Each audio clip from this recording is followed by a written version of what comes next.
नमो अरिहन्ताणं नमो सिद्धाणं नमो आयर्याणं नमो उवच्छायाणं नमो लोये सव्वसाहुणं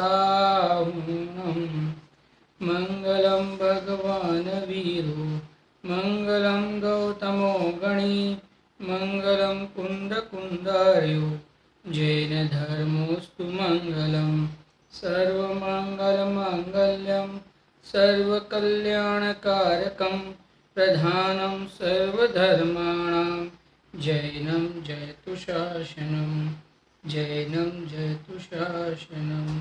बोलो वितरागदेव शास्त्र गुरु भगवान की जय। श्री समाधि मरण के विषय पे अपनी चर्चा चल रही है। आचार्य श्री समंत भद्र स्वामी ने जो रत्नकर्ण सावकाचार के अंदर समाधि मरण नाम का विषय लिखा है उसके माध्यम से अपनी चर्चा चल रही है।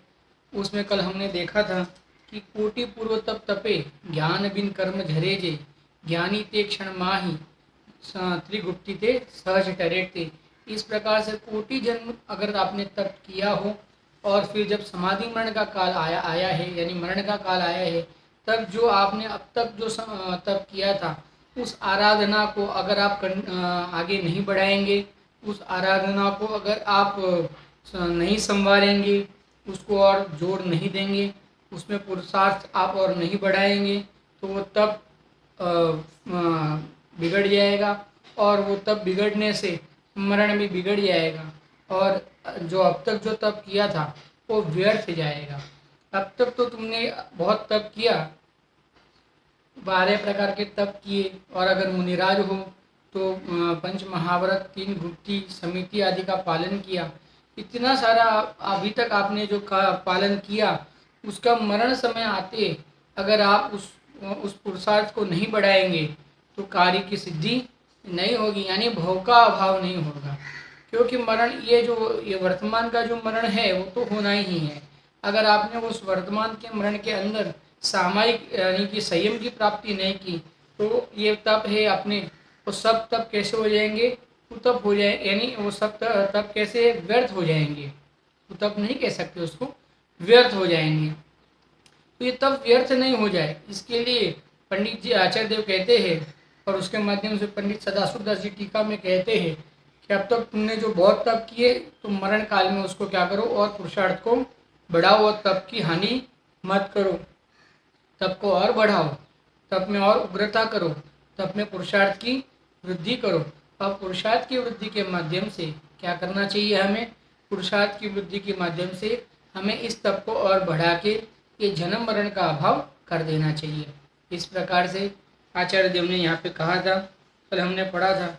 अब अगला जो तीसरे नंबर की श्लोक है उसमें अब आचार्य देव क्या कहने वाले, तो उत्थानिका में लिखा है अब संन्यास करने का प्रारंभ कहा करें, यानी अब संन्यास को जो ग्रहण करते हैं तो उसके प्रारंभ में क्या करें, क्या करना चाहिए प्रारंभ में। आप संन्यास को जब ग्रहण करते हो तब प्रारंभ में क्या करना चाहिए, बहुत ही सुंदर और रोचक यहाँ पे आज वर्णन होने वाला है जो आचार्य समंत भद्र स्वामी ने लिखा है। इतना सुंदर वर्णन आपको कहीं नहीं मिलेगा। ऐसा एक सुंदर वर्णन श्री प्रवचन सार जी की 201 नंबर की गाथा चरणानुयोग सूचक चूलिका में भी बताया है। वहाँ पे मुनिपना अंगीकार करते समय पूर्व में जीव को किस प्रकार से वर्तन उसका होता है, किस प्रकार से वो आज्ञा आदि लेता है, उसी प्रकार से यहाँ भी आचार्य देव क्या करना चाहिए इस प्रकार का वर्णन बताने वाले हैं। देखो, संलेखना धारण क्षमा करे और क्षमा मांगे, दो बात होती है। संलेखना मरण करने वाला क्या करे, क्षमा मांगे, क्षमा एक तो करे, अन्य को क्षमा करे और क्षमा मांगे। अभी ऐसा क्यों कहा क्षमा करे और क्षमा मांगे? सबसे पहले तो संलेखना करने वाला जो जीव होता है ना, वो जीव वास्तव में बहुत भद्रिक जीव होता है और उसने बहुत काल से ये तप किए हुए होते हैं। बहुत काल से इस जीव ने अपने स्वरूप को तपाया हुआ होता है। कहीं वो उसके जो परिणाम होते हैं वो बहुत कोमल होते हैं। तो इतना कोमल परिणामी जो जीव होता है वो वास्तव में किसी का अहित तो कर नहीं सकता। तो इसके लिए क्षमा मांगने की बात तो आती नहीं है। इसके लिए उनके उनके ऊपर अगर कोई द्वेष करता हो, उनके ऊपर बिना कारण या कारण के सहित कोई द्वेष करता हो, तो उसको क्षमा करें। और अगर पूर्व में कोई उनसे दोष हो गया हो, जो जब पहले जब सम्यक दर्शन नहीं था, पहले जब मिथ्यात्व था, तब मिथ्यात्व की अवस्था में जो परद्रव्य के प्रति जो प्रीति होती है, और प्रीति के माध्यम से अनेक अनेक प्रकार की कसाय और अनेक अनेक प्रकार के खोटे भाव हमारे जीवन में आते रहते हैं। तो अगर ऐसे कोई खोटे भाव आ गए हो, कोई का धन हरण करने का भाव या अन्य प्रकार से कोई भी खोटे भाव अगर हमारे पूर्व में आ गए हो सकता है पूर्व में इस प्रकार से, अरे वो मुनिराज, मैं नाम भूल गया मुनिराज का, तो उनको नहीं, वो कुम्हार की लड़की से शादी करने का भाव आ गया। अब मुनि अवस्था में ऐसा नहीं, मुनि अवस्था थी तब तो, और वो मुनि अवस्था का छेद हो गया जब वो भाव आया, और उनसे शादी भी की और फिर वापस मुनिपना धारण करके उसी भाव में केवल ज्ञान की प्राप्ति की। तो ऐसा हो सकता है, यानी कोई भावों का ठिकाना नहीं है। कभी कोई कसाई बोध मुख्य हो जाए और किसी कारणवश इस जीव के परिणाम कोई बिगड़ जाए, तो अगर कोई किसी वर्तमान परिणाम को देख करके उस जीव के भविष्य के परिणामों को नहीं आंकलन करना चाहिए। वर्तमान के परिणाम हो सकता है, यानी अभी अभी समझो, अभी अभी उस जीव के बहुत खोटे परिणाम चल रहे हो, और उसके बाद में ही दूसरी पर्याय में ही ऐसा हो जावे कि वो मुनि दीक्षा धारण करे, वो संयम अंगीकार कर ले, और संयम अंगीकार करके क्या कर ले, अरे केवल ज्ञान की प्राप्ति कर ले। ऐसा हो सकता है, नहीं हो सकता ऐसा नहीं है। यानी कोई पूर्व के कोई क्षणिक भावों के माध्यम से वो जीव ऐसा ही है, ऐसा आंकलन नहीं कर देना चाहिए। जैसे मारीची का जीव था, जो महावीर भगवान का जो जीव था, उन्होंने पूर्व में मारीची की अवस्था में घोर अनर्थ किया था। ऐसा घोर अनर्थ तो हमने अभी वर्तमान में भी नहीं किया है। हमने कोई 363 मठ चलाए भी नहीं है, कुमत चलाए भी नहीं। आप समझना, जैन धर्म के सामने विरोध करने रूप 363 कुमत चलाए भी नहीं है। भले हमारे अंदर अनेक कुमत होंगे, 363 नहीं अनंत कुमत होंगे, लेकिन हमने उन कुमतों को चलाया नहीं है बाहर, उनका हमने आचार्यत्वपना नहीं किया है। यानी हमने सबको हम सिखाने नहीं गए हैं, और सबको ये जैन धर्म छोड़ के उस धर्म में किसी को हमने परिवर्तित नहीं किया है, समझना। तो इस प्रकार का हमने इस लेवल यानी इस योग्यता का तो हमने अपराध नहीं किया है, समझना। इस इतनी योग्यता का अपराध तो हमने नहीं किया है, उससे तो हम कम अपराधी है। फिर भी ऐसा हो सकता है कि पूर्व में किसी जीव के कोई बुरे भाव चल रहे हों, और उस भावों से वो छूट के ये जिनवाणी के माध्यम से वस्तु स्वरूप का ख्याल करके हो सकता है उसके परिणाम बदली हो जाए, और हो सकता है वो सामायिक आदि में प्रवर्तित कर ले वे अपने आप को, और संयम को अंगीकार करके हो सकता है मुक्ति को प्राप्त हो जाए। इसलिए किसी के भी वर्तमान परिणाम के माध्यम से उसका सर्व पर्यायों का आंकलन नहीं करना चाहिए। वास्तव में तो पर्याय को देखना ही नहीं चाहिए। सर्व जीव है सिद्ध सम, सर्व जीवों को सिद्ध समान देखना चाहिए। अरे भाई, वो वर्तमान में उसकी योग्यता उसके कसाय कोई मुख्य हो गई है। हो सकता है वर्तमान में कोई कसाय मुख्य हो जाए, लेकिन वर्तमान में कोई कसाई मुख्य हो जाए उसके हिसाब से वो ऐसा ही कसाई करने वाला ही रहेगा। इस प्रकार से नहीं हो सकता। वो वितरागी हो सकता है, और वितरागी होना चाहिए। अगर हमारे पूर्व में ऐसी कोई कसाई, तीव्र कसाई हमारे अगर जीवन में कोई आ गई हो, हम उस प्रकार से हमारा जीवन अगर व्यतीत हो गया हो, तो उसका लक्ष्य छोड़ करके, उसका पक्ष छोड़ करके, उसकी रुचि छोड़ करके हमें संयम को अंगीकार करना चाहिए। अभी वर्तमान में हम देखें तो जो परिस्थिति जिस प्रकार से चल रही है, जिस प्रकार से कोरोना आदि जो महामारी का जो भय बढ़ते जा रहा है, तो भैया समाधि मरण वर्तमान में नक्की कर लो कि अगर ऐसे काल में अगर हमारे कुछ ये रोग हो जाए तो हम नियम पूर्वक समाधि मरण करेंगे। अगर रोग का प्रतिकारक होता नहीं दिखे तो हम समाधि मरण करेंगे। ऐसा हमें वर्तमान में नक्की करना चाहिए। वास्तव में ऐसे काल में इस प्रकार के विषयों का बहुत चिंतन करना चाहिए कि जिसके माध्यम से हमारी कसाई और शांत हो, और हमें स्वरूप की सावधानी हो, और हम स्वरूप की सावधानी के माध्यम से वितरागता को प्राप्त हो। इस प्रकार के विषयों में हमें रमना चाहिए। बाहर के विषयों में तो हम अनादिकाल से रम ही रहे हैं, तो उसका त्याग करके हम स्वरूप के विषयों में रमे, इस प्रकार से हमारा जीवन हम बनाए। इसलिए आचार्य देव कहते हैं कि संलेखना धारण करने वाला क्षमा करे और क्षमा मांगे। पहले तो उसका जीवन ही भद्र होता है, संलेखना ग्रहण करने वाले जीव का जीवन ही भद्र होता है। इसके लिए उसको क्षमा मांगने का तो कोई वास्तव में कोई ऐसा प्रसंग बनने का चांस वो ही नहीं है। तो लेकिन फिर भी अगर हो गया हो पूर्व में, तो पहले तो करे और फिर मांगे, लेकिन किसी भी प्रकार से का अंदर कसाई नहीं रखे किसी जीव के लिए भी। सर्व जीवों को क्षमा करे और सर्व जीवों की क्षमा मांग के स्वयं एकदम निर्विकारी हो जाए, शांत हो जाए, निष्कसाय हो जाए। इस प्रकार से उस जीव का जीवन चले, ऐसा आचार्य देव कहते हैं। देखो क्या कहते हैं, स्नेहम बेरम संगम परिग्रहम चापहाय शुद्धमना स्वजनम परिजनमपि च क्षत्वा क्षमेयत प्रिय वचने। प्रिय वचन के माध्यम से क्षमे, क्षत्वा यानी पहले तो क्षमा करे, क्षत्वा क्षमा करे, और क्षम्ये और दूसरे से क्षमा मांगे, आप मुझे क्षमा करो, ऐसा क्षम्ये मुझे क्षमा कीजिए, ऐसा इस प्रकार से क्षम्ये क्षमा कीजिए, और क्षत्वा यानी क्षमा करते हैं, ऐसा इस प्रकार से। संस्कृत शब्द है ना, स्नेहम बैरम संग परिग्रहम, स्नेह और बैर के संग के परिग्रह के माध्यम से, ये भी परिग्रह है। स्नेह करना वो परिग्रह है, समझना, बैर करना वो परिग्रह है, पर का आग्रह है। ये जो भाव है वो पर भाव है, चैतन्य भाव नहीं है, चैतन्य से विरुद्ध भाव है, और उसका हमें आग्रह रहता है। इसने मुझे ऐसा कैसे कह दिया, अब मैं उसको देख लूंगा, इस प्रकार से बैर धारण कर ले वे, और ये मेरे बारे में हमेशा अच्छा बोलते हैं, इस प्रकार से उसके साथ में क्या करे, स्नेह धारण कर ले वे। और ये इसको क्या कहते हैं, ये प्रभाव है, और ये प्रभाव क्या लगते हैं, अपने अच्छे लगते हैं हमको, यानी इसके माध्यम से हम पर का आग्रह रखते हैं, पर को आगे, यानी अब जिसने मेरे बारे में अच्छा बोला हो, अभी समझो मैं यहाँ स्वाध्याय करा रहा हूँ, तो किसी ने मेरे ये स्वाध्याय के बारे में अच्छा बोला हो, तो अब मुझे उसके प्रति स्नेह हो जाए, और कोई अभी मेरे ये स्वाध्याय को अच्छा ना कहे तो मुझे उसके प्रति बैर हो जाए।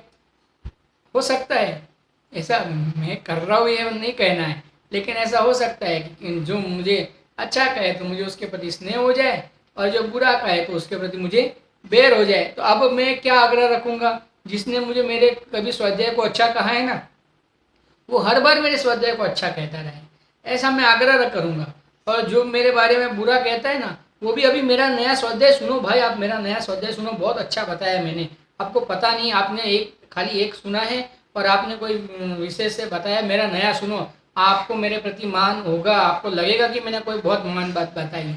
इस प्रकार से भी आग्रह रखता है कि वो मेरे स्वाध्याय को अच्छा कहे, और अगर नहीं कहता है तो बैर धारण कर लेता है, और अच्छा कहता है तो स्नेह धारण कर लेता है। इस प्रकार से एहन प्रकार से वो पर का आग्रह करता रहता है, यानी पर मेरे बारे में अच्छा कहे, मेरे बारे में अच्छा विचारे, मैं बहुत अच्छा विद्वान हूँ, मैं बहुत अच्छा समझा सकता हूँ, इस प्रकार से ये अंदर से परिग्रह को धारण करके रखता है। और तो क्या कहते हैं, ऐसी परिग्रह को छोड़ो, करने जैसा नहीं है सब, क्या कर रहा है तू, स्वाध्याय करके भी तू ये कर रहा है, से अपने आप को टोकना, क्योंकि अंदर में थोड़ा थोड़ा कोई कोने में भी अगर ऐसा राग का अंश अगर रह जाता हो तो उसका भी अभाव हो जाना चाहिए, वो राग का अंश रखने जैसा नहीं है। देखो क्या कहते हैं अर्थ, अब स्नेह और बैर संग परिग्रह इनका त्याग करी, शुद्ध मन होय।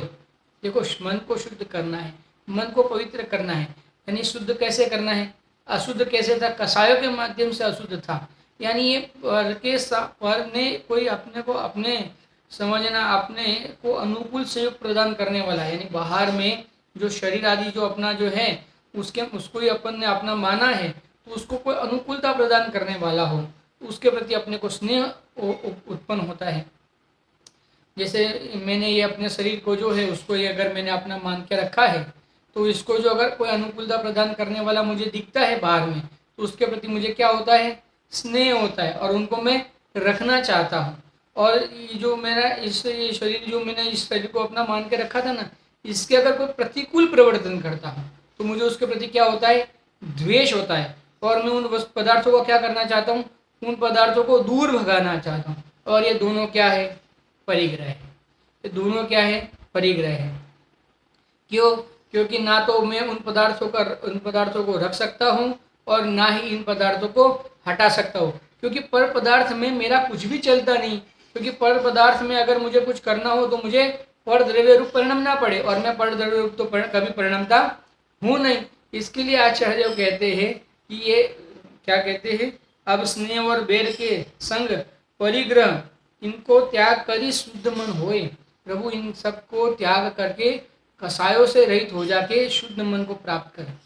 मन यहाँ मन का अर्थ क्या होता है? परिणाम। या शुद्ध मन यानी शुद्ध परिणाम हो, ऐसा मन को यह परिणाम ले लेना। यानी यहाँ जो मन के माध्यम से जो कसाय करता था ना, तुम अब वो परिणाम लेना। वो मन के माध्यम से होने वाले जो कषाय रूप भाव है, उन सब कषाय रूप भावों का क्या करना? अभाव करना। इस प्रकार से आप आचार्य देव कहते हैं। मन का अर्थ श्रद्धा भी ले लेना, श्रद्धा के परिणाम, ज्ञान के परिणाम और चारित्र के परिणाम। या मन का अर्थ परिणाम लेना, श्रद्धा, ज्ञान और चारित्र के परिणाम, इनको क्या करो? शुद्ध करो, यानी निर्मल करो, शुद्ध करो। इसमें जो कलुषितता थी उसको दूर भगाओ। क्या कलुषितता थी इसमें? कसाई उत्पन्न हो रही थी इसमें। ये परद्रव्य के माध्यम से, ये शरीर के माध्यम से, इस शरीर के साथ में जो रहने वाले सहयोगी पदार्थ हैं, उनके माध्यम से किन्हीं पदार्थों में तो स्नेह उत्पन्न हो रहा था और किन्हीं पदार्थों में द्वेष उत्पन्न हो रहा था, बैर उत्पन्न हो रहा था। ये सब क्या है? अशुद्धि है, जीव की अशुद्ध परिणाम है। इन सब स्नेह और बैर आदि कसाय परिणामों के अभाव पूर्वक मन को कैसा करो? शुद्ध करो। स्वजन और परिकर के जन तीन में क्षमा ग्रहण करी के, और समस्त परिकर के जन को आगु प्रिय हित वचन करी के क्षमा ग्रहण करावे।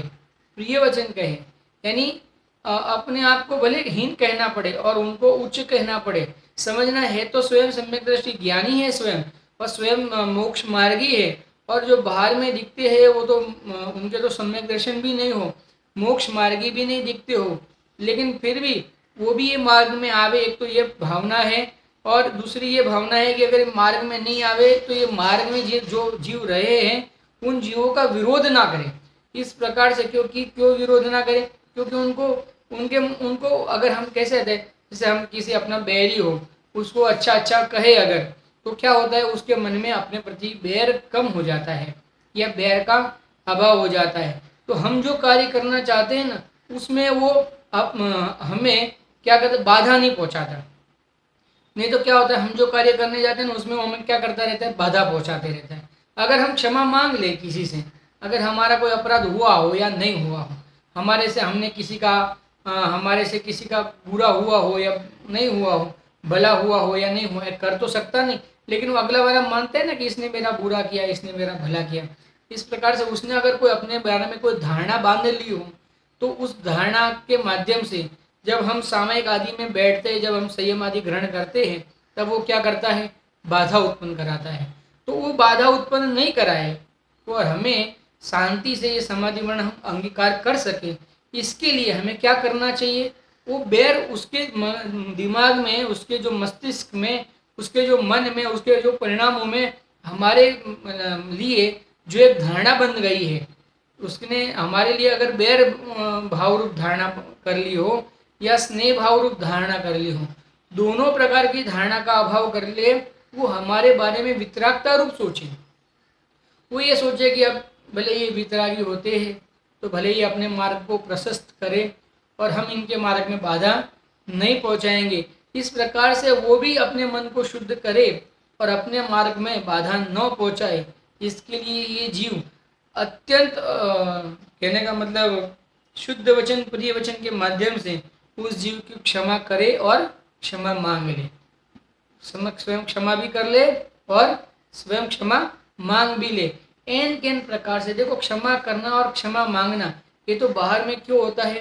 क्योंकि उसकी धारणा में मेरे प्रति अगर कोई भी भाव बन गया हो, वो धारणा समाप्त हो जाए और वो क्या हो, वो मेरे जो मेरे वर्तमान के परिणाम जो मोक्ष मार्ग में लगे हुए हैं उसमें वो बाधा ना पहुंचाए और मैं बिना बाधा के ये मोक्ष मार्ग के परिणामों को प्राप्त करके पूर्ण मुक्त हो जाऊं।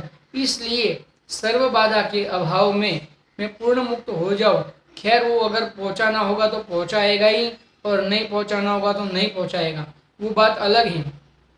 अपने कहने से पहुँचाएगा और अपने नहीं कहने से पहुँचाएगा, ऐसा वस्तु का स्वरूप तो नहीं है। लेकिन फिर भी ऐसा हमारा एक अभिप्राय होना चाहिए, हम ऐसा हमारा सोच होनी, ऐसी एक हमारी सोच होनी चाहिए कि हमारे माध्यम से किसी भी जीव के अगर परिणामों में हमारे लिए कोई खोटे भाव हो गए हों, तो वो सब परिणाम, वो उसके जो सब मन के जो भाव है ना, वो शांत हो जाए। क्यों फिर नहीं तो बाधा पहुंचाएगा, और बाधा पहुंचाएगा तो क्या होगा, हमारे ही समाधि मरण नहीं होगा, हमारे ही कसाई बढ़ जाएगी। किसी कारण विशेष से हो सकता है हमारे समाधि मरण बिगड़ जाए। हम हमारा समाधि मरण बिगाड़ना नहीं चाहते, इसके लिए हमें इस प्रकार का कार्य करना चाहिए, ऐसा यहाँ पे आचार्य देव कहते हैं। देखो क्या कहते हैं, देखो अब आगे, सम्यक दृष्टि के स्नेह और बेर दो का अभाव होए है। सम्यक दृष्टि के ना तो किसी के प्रति स्नेह होता है और ना ही किसी के प्रति बैर होता है। क्यों नहीं होता है? क्योंकि ना कोई अपना अच्छा करने वाला है और ना कोई अपना बुरा करने वाला है। क्यों कोई अपना अच्छा करने वाला बुरा करने वाला नहीं है? क्योंकि कर नहीं सकता ना, वो अन्य द्रव्य है ना। एक द्रव्य का दूसरे द्रव्य के, एक द्रव्य का दूसरा द्रव्य किस प्रकार से करे, है ना श्री सम्यसार जी की तीसरी गाथा। एक द्रव्य दूसरे द्रव्य का कुछ नहीं कर सकता, एक द्रव्य दूसरे द्रव्य को चूम नहीं सकता, कुछ कर नहीं सकता। आप समझना, जब एक द्रव्य दूसरे द्रव्य का कुछ नहीं कर सकता, तब हम किसके प्रति स्नेह करें और किसके प्रति बैर करें? अरे स्नेह और बैर तो कब हो, कोई मेरा अच्छा करने वाला हो तो मैं उसके प्रति स्नेह करूं, और कोई मेरा बुरा करने वाला हो तो मैं उसके प्रति बैर धारण करूं। पर ना ही कोई मेरा अच्छा कर सकता है और ना ही कोई बुरा कर सकता है। जब कोई बुरा अच्छा या बुरा कर ही नहीं सकता, जब अपने परिणामों का अच्छा और बुरा करने वाला अन्य कोई द्रव्य है ही नहीं, हम स्वयं अपने शुद्धात्मा स्वरूप को भूल के पर के प्रति स्नेह और बैर धारण कर लेते हैं, तो वो तो अपना दोष है। उसमें पर के कारण वो दोष उत्पन्न हुआ, ऐसी तो कोई बात ही नहीं है। इसके लिए ज्ञानी जीव को पता है कि पर के माध्यम से ना तो मेरे बैर होता है ना तो मेरे स्नेह होता है, और मेरे में तो ना बैर है ना स्नेह है, ये तो प्रभाव है। क्योंकि ये सर्व भावों को तो मैं तो क्या हूँ, जानने वाला हूँ। और इन भावों से जब इन भावों को जब जब मैं जानता हूँ, तब तब मैं इन भावों से अप्रभावित रहता हुआ अपने चैतन्य स्वरूप का आनंद का आस्वादन करता हूँ। इसके लिए सब भाव कैसे है, मेरे नहीं है। ऐसा ज्ञानी जानता होने से ज्ञानी के स्नेह और बैर दो भाव का अभाव होता है।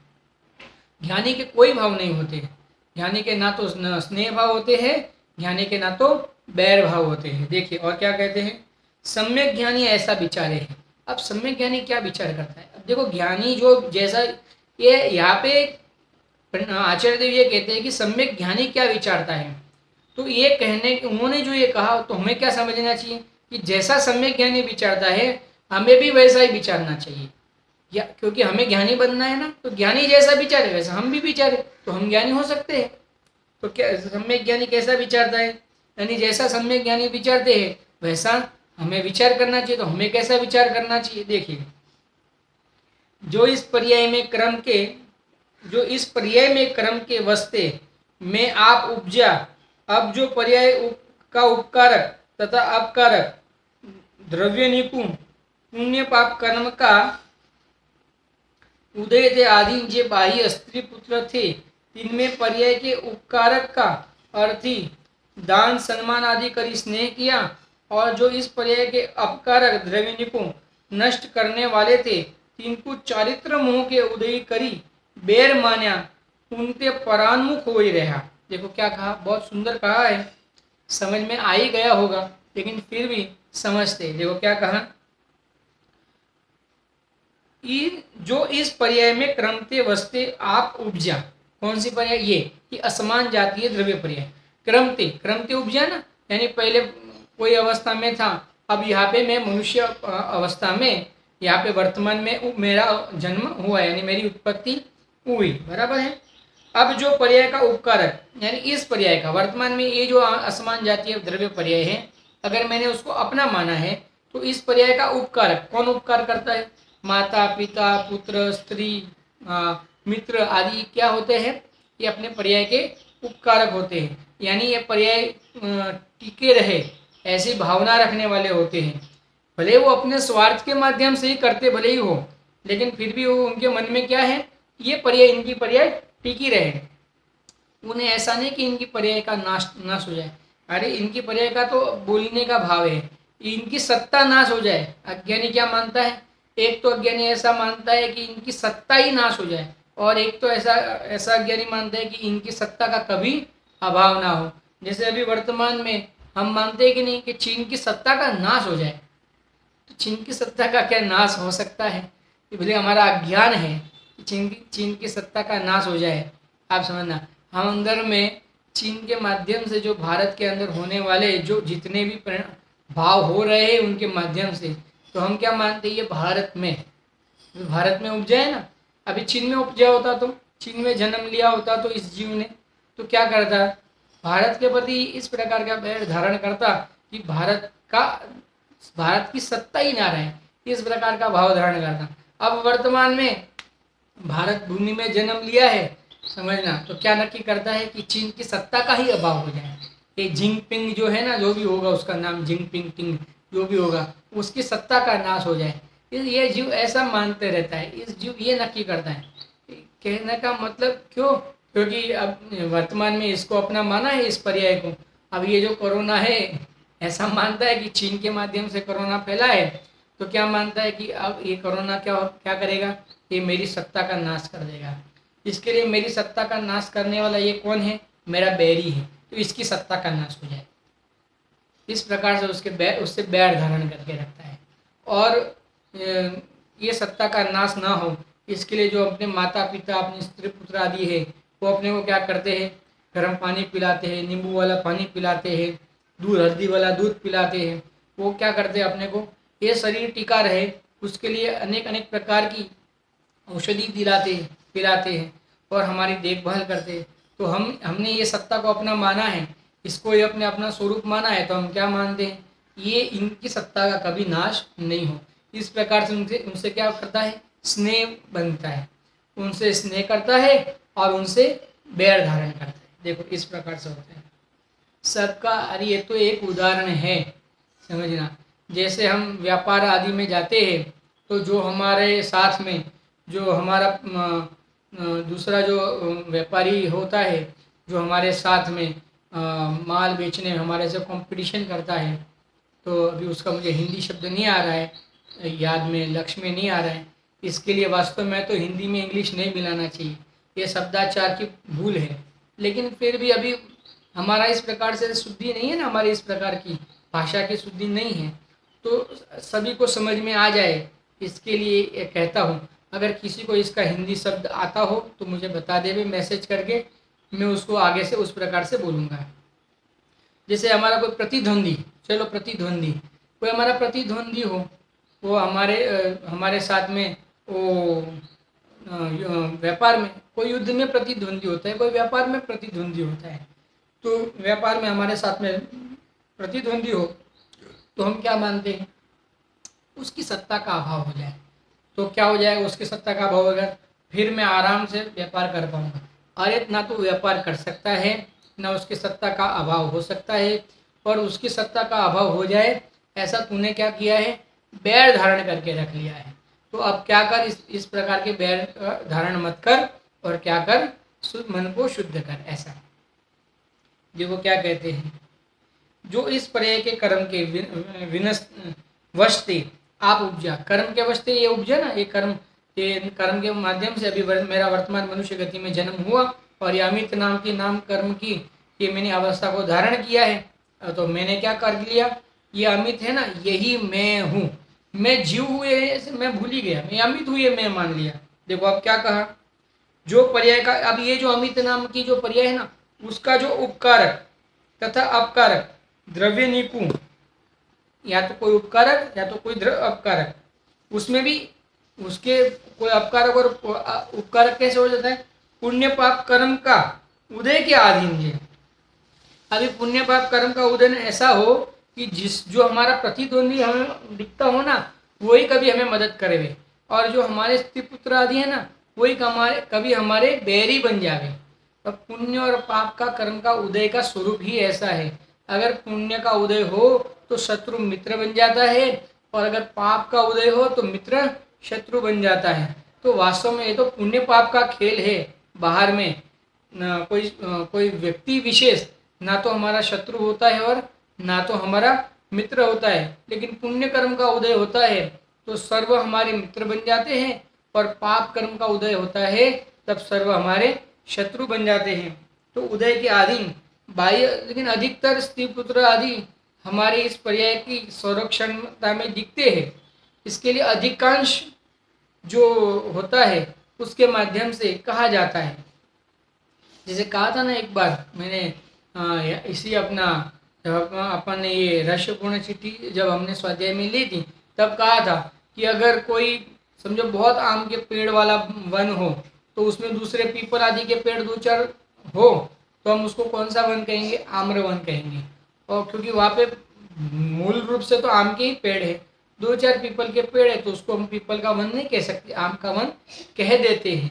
तो वैसे ही अधिकांश जगह पे देखते हैं कि स्त्री पुत्र आदि हमारे इस जो पर्याय है उसकी रक्षा के अर्थी हमें दिखते हैं।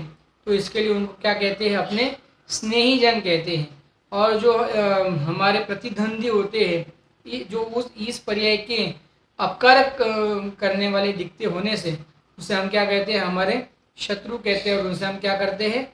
बैर धारण करते हैं। देखिए जो बाह्य स्त्री पुत्रादि थे तीन में पर्याय के उपकारक का अर्थी, पर्याय के उपकारक अर्थी हमने क्या किया? दान सम्मान आदि करी स्नेह किया। उनके अर्थी हमने क्या किया? दान और सम्मान आदि करके उनका सम्मान किया। हम हमारे मित्र का क्या करते हैं? सम्मान करते हैं। हमारे घर वालों का, हमारे माता पिता का हम क्या करते हैं?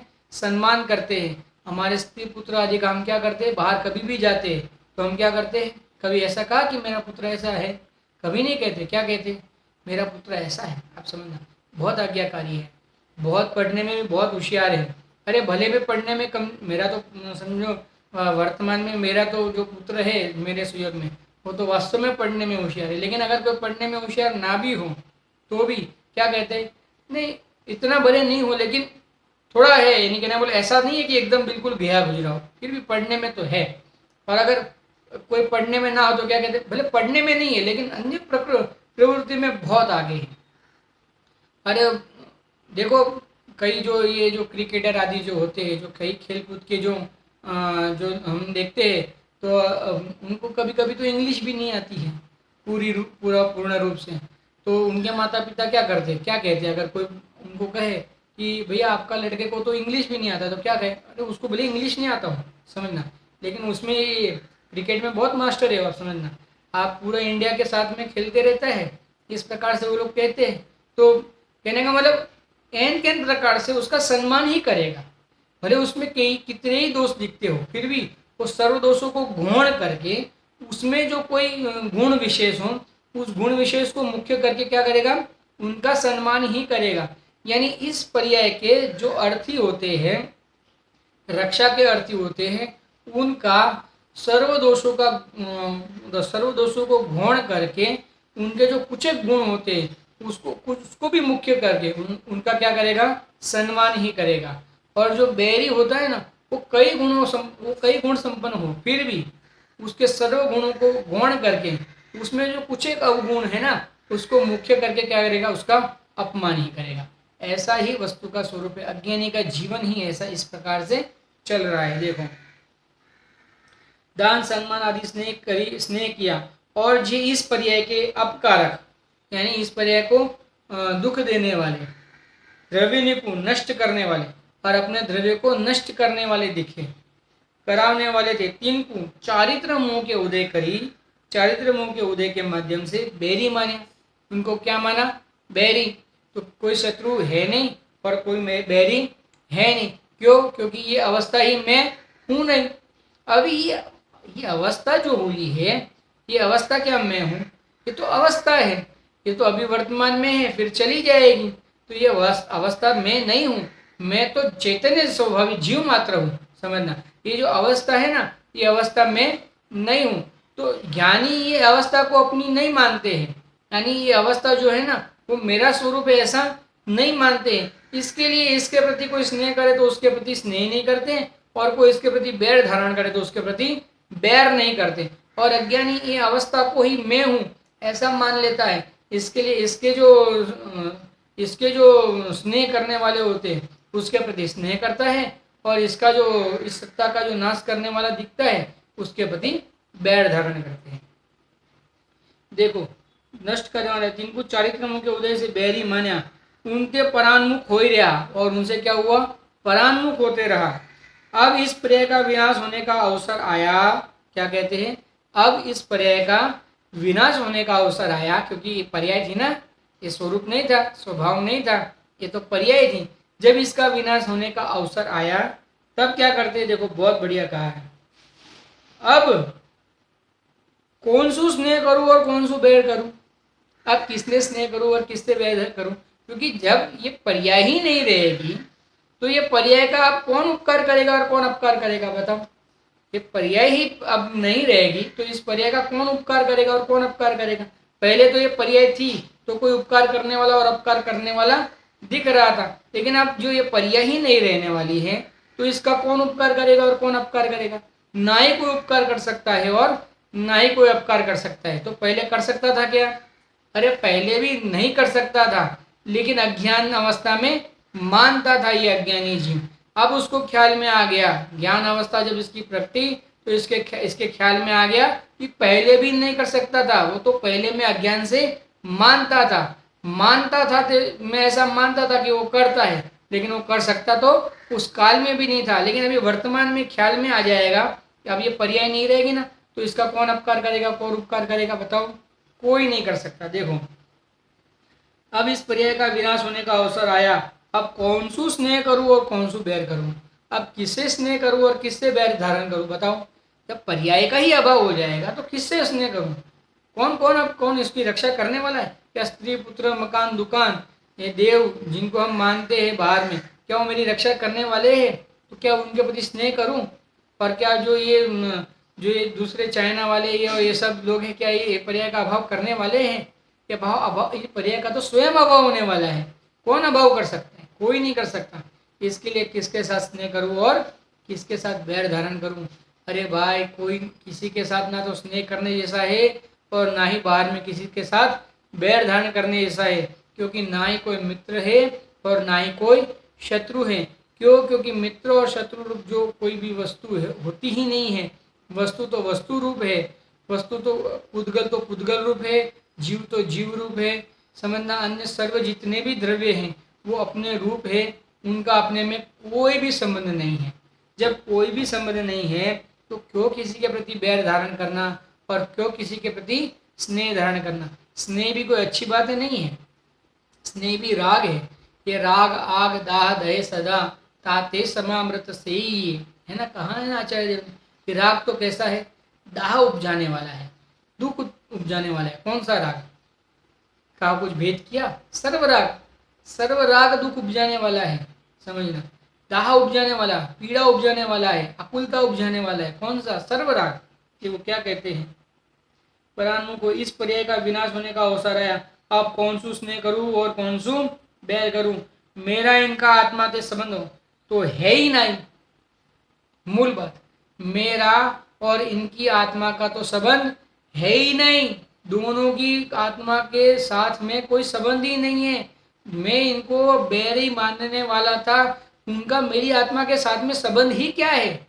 वो शत्रु का संबंध तो मैंने अज्ञानता में माना था। क्या क्या क्या संबंध है, शत्रुता का संबंध है या मित्रता का संबंध है, कोई संबंध नहीं है। मेरा और इनका कोई संबंध नहीं। देखो क्या कहते हैं, ये लोग हमारे आत्मा को जाने नहीं, ये लोग हमारे आत्मा को जाने नहीं, ये लोग हमारे आत्मा को नहीं जानते हैं।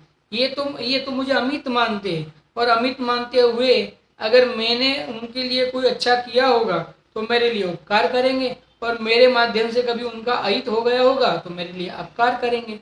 लेकिन इसका और मेरा संबंध तो है ही नहीं, क्योंकि ये तो मेरे आत्मा को जानते ही नहीं, और ना ही मैं इनके आत्मा को जानता हूँ। देखो क्या कहते हैं, इनको ये भी कहूँगा, मैं इनके आत्मा को जानू नहीं, मैं भी इनके आत्मा को नहीं जानता। क्यों, क्योंकि अगर मैं इनके आत्मा को जानता तो मैं ना तो मुझे उनके प्रति स्नेह उत्पन्न होता और ना ही बैर उत्पन्न होता। अब स्नेह उत्पन्न हो रहा है और बैर उत्पन्न हो रहा है, उसका अर्थ क्या है कि मैंने उनको आत्मा नहीं जाना। मैंने उनको क्या जाना, उनकी जो पर्याय हुई थी ना, जो पर्याय विशेष हुई थी, असमान जाति द्रव्य पर्याय विशेष हुई थी ना, मैंने उनको उन रूप माना, है ना। अब जो मेरी बहन है, मेरे माता पिता है, उनकी जो पर्याय है, जो असमान जातीय द्रव्य पर्याय है, मैं उनके प्रति क्या करता हूँ, स्नेह धारण करता हूँ। क्यों क्यों क्यों धारण करता हूँ? क्योंकि मैंने उनके आत्मा को जाना ही नहीं। अगर मैंने उनके आत्मा को जाना होता, अरे ये भी तो जीव है, इनमें भी चैतन्य बना है, ये भी भगवान हो सकते हैं, तो मैं क्या करता, उनके प्रति स्नेह नहीं करता, मैं उनके प्रति क्या करता, वितरागता ग्रहण करता। और ऐसे ही बाहर में कोई अपने बैरी दिखते हो, यानी अपने इस पर्याय के कोई अहित करने वाले दिखते हो, होता नहीं है, दिखते हो, यानी ये इस प्रकार से देखता हो, दिखते हो यानी देखता हो, ये अज्ञान अवस्था में ऐसा देखता हो कि ये हमारे बैर करने वाले हैं, हमारे दुख उपजाने वाले हैं। किनको? हमारे यानी आत्मा को नहीं, इस असमान जातीय द्रव्य पर्याय को, क्योंकि इसको ये मैं अपने आप हमने क्या माना है, आत्मा माना है, और आत्मा है नहीं। ये जो हमारे दुख उत्पन्न कराने वाले ये क्या है, हमारे शत्रु है, ऐसा माना, लेकिन उनको आत्मा नहीं माना। अगर उनको जीव माना होता, अगर उनमें चैतन्यता मानी होती, तो हमें उनके प्रति क्या नहीं होता, द्वेष उत्पन्न नहीं होता, ना तो राग उत्पन्न होता और ना तो द्वेष उत्पन्न होता। देखो क्या कहते हैं, ये लोग हमारे आत्मा को जाने नहीं, केवल हमारा इनको चमड़ा दिखने में आवे है। इनको तो क्या है, हमारा ये चमड़ा दिखने में आता है, और हमें भी क्या है, इनका चमड़ा दिखने में आता है। अब ये हमारा चमड़ा देखते हैं, हम इनका चमड़ा देखते हैं। जब तक हम एक दूसरे का चमड़ा देखते रहेंगे, तब तक किसी से तो स्नेह धारण करेंगे और किसी से बैर धारण करेंगे। जब जब चैतन्य को देखेंगे तो वितरागता धारण करेंगे। अगर चैतन्य को देखा तो वितरागता होगी, और चमड़े को देखा तो राग और द्वेष होगा। ये नियम है। चमड़े को देखा, वापिस एक बार, बहुत अच्छी बात है। अरे वेद ज्ञान की ऐसी बातें बार बार नहीं मिलती है हमें सुनने समझने के लिए। ये हमारा वर्तमान में काल ऐसा पक गया है कि हमें बात सुनने समझने आचार्य देव ने ये इसे खोल खोल के, यानी सुंदर तरीके से पूरा विस्तार करके हमें समझा दिया है। क्या कहा है आचार्य देव ने कि हम इनको भी हमारा चमड़ा ही दिखता है और हमें भी इनका चमड़ा ही दिखता है। ना तो ये हमारे आत्मा को जानते हैं और ना हम इनके आत्मा को जानते हैं। चमड़ा से ही मित्र शत्रु का संबंध है, पर ये चमड़े से ही मित्र और शत्रु का संबंध है। चैतन्य से तो कोई किसी का मित्र और शत्रु का संबंध ही नहीं है, क्योंकि चैतन्य स्वभाव से तो सब सिद्ध समान है। तो अब सिद्ध कौन सिद्ध किसकी मित्रता करे और कौन सिद्ध किसकी शत्रुता करे? सिद्ध तो सब सिद्ध है, सब आनंद का भोग करने वाले हैं। सिद्ध तो सब आनंद में रहने वाले हैं। इसके लिए जब अगर कोई अपने आप को जीव मानेगा और दूसरे को भी जीव मानेगा, तो क्या होगा, वितरागता उत्पन्न होगी। और अगर उसको चमड़े से देखेगा और वो भी अपने को चमड़े से देखेगा, तो क्या होगा, राग और द्वेष ही उत्पन्न होगा। और हमको क्या करना है, राग और द्वेष का अभाव करके मन को, यानी हमारे श्रद्धा ज्ञान चरित्र रूप परिणामों को शुद्ध करना है। देखो, सो ये चाम भस्म हो, एक एक परमाणु उड़ी जाएंगे। ये तो चमड़ा अभी भस्म हो जाएगा और एक एक परमाणु उड़ जाएंगे, कहाँ उड़ जाएंगे मालूम नहीं पड़ेगा, है। रचकण तीरे रखड़ते, रचकण तारा रखड़ से जेम रखड़ती रेत, पची नरभव पामिस क्या, चेत चेत चेत नर चेत, ऐसा कहते हैं ना श्रीमद राजचंद्र जी। ये मैंने गुजराती में बताया क्योंकि उन्होंने भी गुजराती में बोला हुआ है। ये नर्तन अभी तूने प्राप्त कर लिया ना, अब चेत क्या क्या चेत, कि रचकण, ये जिसके रचकण है ना, रखड़ेंगी, कहाँ रखड़ेगी पता भी नहीं चल जाएगा। अभी यह शमशान में जला देगा, हमें जला देंगे तो उसकी राख हो जाएगी। वो राख कहाँ बिखर के वो पवन की आंधी में कहाँ चली जाएगी, कुछ पता नहीं होगा। और फिर क्या होगा, जैसे जैसे रेत उड़ती है ना, वैसे ये शरीर के रचकण उड़ जाएंगे। तो इसके लिए अब तो चेत कि ये शरीर में नहीं हूँ, मैं तो एक गैर स्वभावी आत्मा हूँ। अब कौन सु स्नेह बैर का संकल्प करिए है। अब किससे स्नेह करूँ और किससे बैर करूँ, इस प्रकार के संकल्प को मत करूँ, नहीं करना चाहिए। इस प्रकार का आचार्य देव प्रश्न चिन्ह करके, तू अब क्यों स्नेह करता है और क्यों बैर धारण करता है, इनको छोड़ के वितरागता को धारण कर, इस प्रकार से जिनको समाधि मरण करना है उनको सर्व जीवों से स्नेह और बैर को हटा के वितरागता को धारण करना चाहिए। और हमें भी समाधि मरण के काल में इस प्रकार से ही वितरागता धारण करनी है। हम भी इस प्रकार की वितरागता धारण करके अपने समाधि मरण को सुधारें। ऐसे मंगल भावना के सहित अभी का वक्तव्य यहाँ पे समाप्त करते हैं। ओम नमः सिद्धेभ्यो। सहजानंदी शुद्ध स्वरूपी अविनाशी हूँ आत्मस्वरूप। सहजानंदी शुद्ध स्वरूपी अविनाशी हूँ आत्मस्वरूप। सहजानंदी शुद्ध स्वरूपी अविनाशी हूँ आत्मस्वरूप। जिन वाणी के ज्ञान ते सूझे लोकालोक, सो वाणी मस्तक नमो सदा देत हूँ। बोलो द्वादशांग में परमंगलकारी जिन वाणी मात की जय।